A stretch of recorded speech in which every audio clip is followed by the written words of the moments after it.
नमस्कार प्यारे दोस्तों, आप सुन रहे daily current affairs quiz Hindi भाषा का यह कार्यक्रम। मैं आरजे उद्धव आप सभी का आज के कार्यक्रम में तहे दिल से स्वागत करता हूँ। कुशल मंगल होंगे, आप सब बढ़िया होंगे, इसी कामना के साथ बढ़ते हैं आज के सवाल जवाब की ओर। आज का पहला सवाल, लॉन्ग नाइन मैटेरियल्स ने निम्नलिखित में से किस शहर में अपनी पहली lithium ion cell manufacturing facility शुरू की है? सही उत्तर है बेंगलुरु स्थित ईवी बैटरी प्रौद्योगिकी स्टार्टअप लॉन्ग नाइन मैटेरियल्स ने बेंगलुरु के जक्कूर में अपने परिसर में अपनी पहली lithium ion cell manufacturing facility शुरू की है।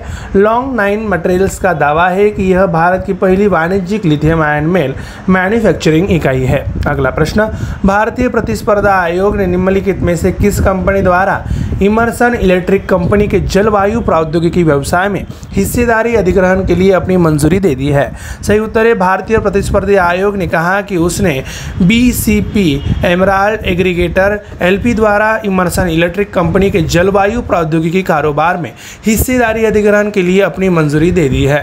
BCP emerald aggregator LP America स्थित वैकल्पिक संपत्ति प्रबंधक ब्लैकस्टोन का एक सहयोगी है। अगला प्रश्न, निम्नलिखित में से किस कंपनी को भारतीय सेना को मानव रहित हवाई वाहन नागास्त्र 1 की आपूर्ति करने का ऑर्डर मिला है? इसका सही उत्तर है सोलर इंडस्ट्रीज नागपुर ने कहा कि उसे इजरायल और पोलैंड के प्रतिस्पर्धियों को पछाड़ते हुए भारतीय सेना को मानव रहित हवाई वाहन नागास्त्र की आपूर्ति करने का ऑर्डर मिला है। कंपनी ने कहा कि 75% से अधिक स्वदेशी सामग्री वाले नागास्त्र 1 में कई विश्व स्तरीय विशेषताएं हैं। अगला प्रश्न, निम्नलिखित में से कौन सी कंपनी लेह क्षेत्र में पहली ग्रीन हाइड्रोजन माइक्रो ग्रिड परियोजना स्थापित करने की योजना बना रही है? सही उत्तर है दिल्ली स्थित ग्रीन हाइड्रोजन और सोलर यानी सौर डेवलपर यूनिकॉर्प्स टेक्नोलॉजीज लिमिटेड ने घोषणा की है कि वह भारत की प्रमुख जल विद्युत कंपनियों में से एक के लिए लेह क्षेत्र में पहली ग्रीन हाइड्रोजन माइक्रो ग्रिड परियोजना स्थापित करेगा। अगला प्रश्न है, निम्नलिखित में से कौन सा बैंक इंश्योरटेक स्टार्टअप गो डिजिट लाइफ इंश्योरेंस में 9.94% हिस्सेदारी का अधिग्रहण करने वाला है? सही उत्तर है एक्सिस बैंक और HDFC बैंक ने कहा कि वे इंश्योरटेक स्टार्टअप गो डिजिट लाइफ इंश्योरेंस में 9.94% हिस्सेदारी का अधिग्रहण करेंगे।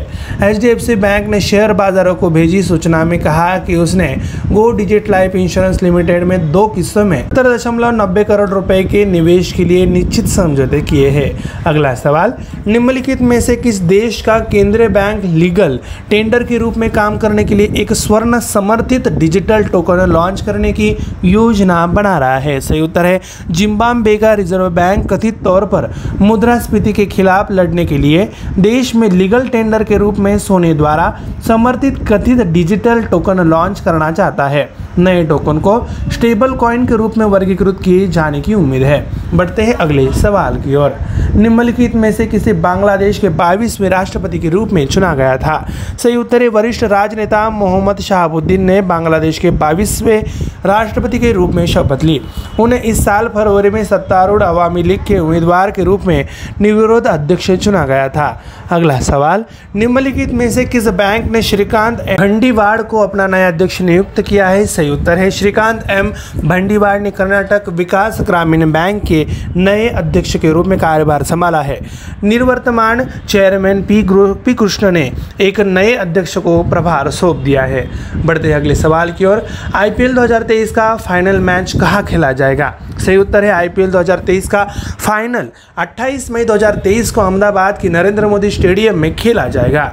BCCI द्वारा दी गई जानकारी के अनुसार क्वालिफायर 23 मई को MA चिदम्बरम स्टेडियम में आयोजित किया जाएगा, जिसके बाद एलिमिनेटर 24 मई को होगा। अगला सवाल, 24 मई 2023 को निम्नलिखित में से कौन सा देश तीसरे व्यक्तिगत क्वाड शिखर सम्मेलन की मेजबानी करने वाला है? सही उत्तर है क्वाड या चतुष्कोणीय सुरक्षा वार्ता में भारत, US, जापान और ऑस्ट्रेलिया शामिल है। 24 मई को सिडनी में होने वाली बैठक पहली बार होगा जब ऑस्ट्रेलिया इस शिखर सम्मेलन की मेजबानी करेगा। प्यारे दोस्तों, हमारा daily current affairs quiz Hindi भाषा का कार्यक्रम यहीं पे समाप्त होता है। मैं आरजे उद्धव आप सभी से लेता हूँ इजाजत। ऐसे ही बने रहिए और सुनते रहिए और भी नए नए कार्यक्रम रेडियो MPSC गुरु पर, spreading the knowledge powered by spectrum academy. धन्यवाद।